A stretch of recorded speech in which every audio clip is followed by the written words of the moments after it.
I believe that only people with the right vehicle for them truly get the best results. And there are people that do this naturally, by the way. It's frustrating to watch, but it's true.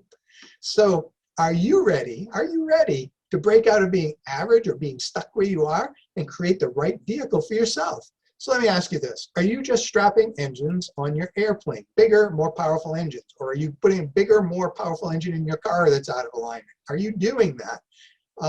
And are you doing it too soon? So I used the story of the Wright brothers and Samuel Pierpont. I'm going to do the very condensed version here. But basically, there was a race to create and invent the airplane that could fly. And many people thought everyone was crazy that was trying to do that. Samuel Pierpont was highly financed. He had access to engineers. He had access to materials and all the support he needed. And the Wright brothers, on the other hand, didn't have all of that. They kind of did things their own way in their garage, right? And what's interesting is Samuel Pierpont focused on creating bigger engines and a nicer constructed plane. And the Wright brothers, as you can see in this picture, created something pretty ugly, right? But there's a big difference between Pierpont's approach and the Wright brothers. So what are the symptoms of you being out of alignment, strapping on engines, bigger engines, and trying to force a plane to fly or a car to drive when it's out of alignment? First, the training, the results from any training, coaching, or whatever are just okay. Now I'm going to explain that right up front. It's very important because you're here to learn today. But I want to tell you, the odds are it's not going to work. Isn't that awful? I'm a coach and a trainer, and I tell you it's not going to work. My system will work, but you got to commit to it.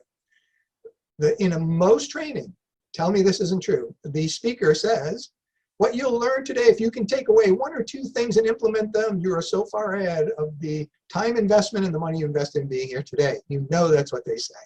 What I've discovered is a very few people get very good results. So of all the people in the program, a handful get great results. The people at the other end get little to no results.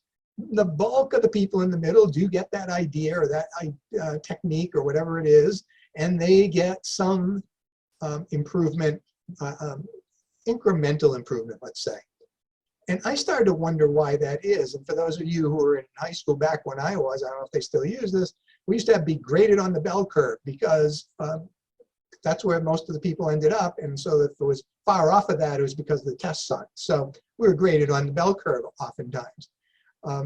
The reason this comes from my perspective or happens is because the information either aligns with or does not align with the people in the classroom. For those with whom it aligns, they get great results. For those for whom it had no connection whatsoever, they get 0 to very tiny results. And those that get some of it, seems to, a few of the ideas resonate with them, they implement those, they get some benefit.